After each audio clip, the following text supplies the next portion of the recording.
Hoje, o Camaro não vai ser o centro das atenções. A gente está aqui com o Google Glass, o aguardado óculos digital do Google que mais parece um computador. Ele ainda nem foi lançado, mas já tem causado muita polêmica. Isso porque tem gente que diz que ele pode ser mais um motivo para distrair os motoristas ao volante. Por outro lado, várias das suas funcionalidades prometem ajudar quem está aqui dirigindo um carro.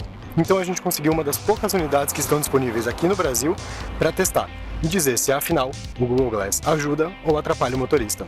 Vamos descobrir? Bom, antes de mais nada, você precisa parear o seu celular com o Google Glass. Isso porque ele faz poucas das funções sem a ajuda de um 3G ou do GPS, por exemplo.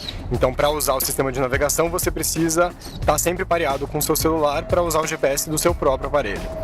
Para ativar as funções, você tem duas opções, ou usa o sensor lateral, que é ativado por comandos com o seu dedo, ou então você ativa por comandos de voz mesmo. Aí é só dizer OK Glass, ele vai ser ativado, ele vai ligar, e aí você diz o que deve ser feito. Uma das funções que prometem ser mais úteis para os motoristas é obviamente a do GPS. Depois de parear com o seu celular, você diz então OK Glass e pede para ele te dar as orientações até a rua que você precisa chegar. Nos testes que a gente fez, ele até que foi bem.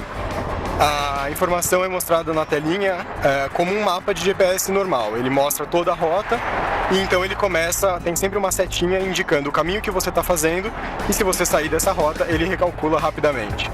No começo é um pouco complicado de se adaptar e pode ser sim um motivo de distração para o motorista. As imagens elas não ficam na linha da visão. O Google Glass, a telinha dele, sempre fica acima do seu olho.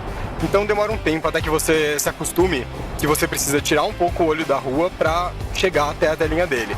O que ajuda bastante a evitar a distração são os comandos de voz, porque o próprio aparelho vai te dizendo quando você deve virar ou quando você deve seguir reto, por exemplo.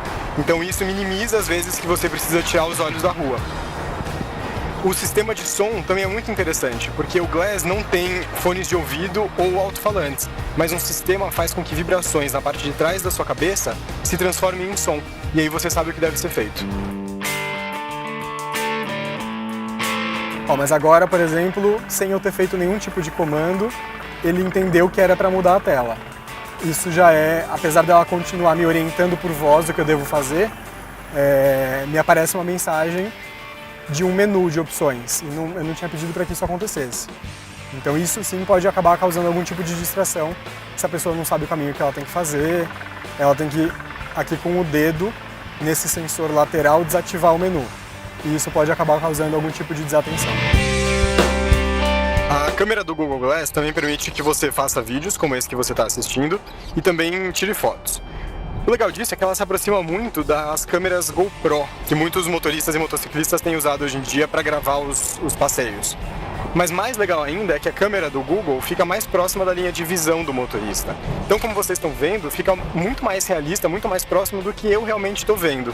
Um problema é que o Google desenvolveu uma função que permite que você tire fotos só piscando com o olho direito, sem ter que fazer nenhum comando de voz ou de toque na lateral do óculos. Mas enquanto eu dirigia, o aparelho fez várias fotos sem que eu tivesse dado nenhum comando, sem que eu tivesse pedido para que ele fizesse essas imagens. Então isso ainda é um ajuste que deve ser feito, talvez para a versão final, inclusive de produção do Glass. Bom, no geral, a impressão que fica é que o Glass não é um produto que vai necessariamente distrair quem está ao volante. É óbvio que precisa de algum tipo de adaptação do motorista antes de poder usar o Glass naturalmente, para entender um pouco como que o produto passa as informações na sua telinha e também a comandar as suas funções pelo sistema de reconhecimento de voz e também pelo sensor que fica aqui na lateral. Durante os dias que eu testei aqui com o Camaro, também foi possível perceber que, apesar do Glass projetar as informações no seu campo de visão, ele não conflita com as informações passadas pelo sistema de Head-Up Display, que projeta algumas informações do carro aqui no para-brisas. Quem pode sofrer, no entanto, e ver o Google Glass como um concorrente de peso são as centrais multimídias, que hoje são tão populares desde os carros mais básicos até os carros topo de linha. Durante todos os dias que eu testei aqui o Camaro, eu não pareei o meu celular com as centrais multimídia em nenhum momento. Isso porque é muito mais prático, muito mais fácil você ter todas as funções do seu aparelho direto no Google Glass e não na central multimídia, já que você pode comandar então tudo estando no carro ou não, enquanto a central fica restrita ao uso dentro do veículo. Então é aguardar para ver, mas o Google Glass pode chegar aí como uma ferramenta que vai ajudar ainda mais os motoristas sem necessariamente tirar a atenção deles do trânsito.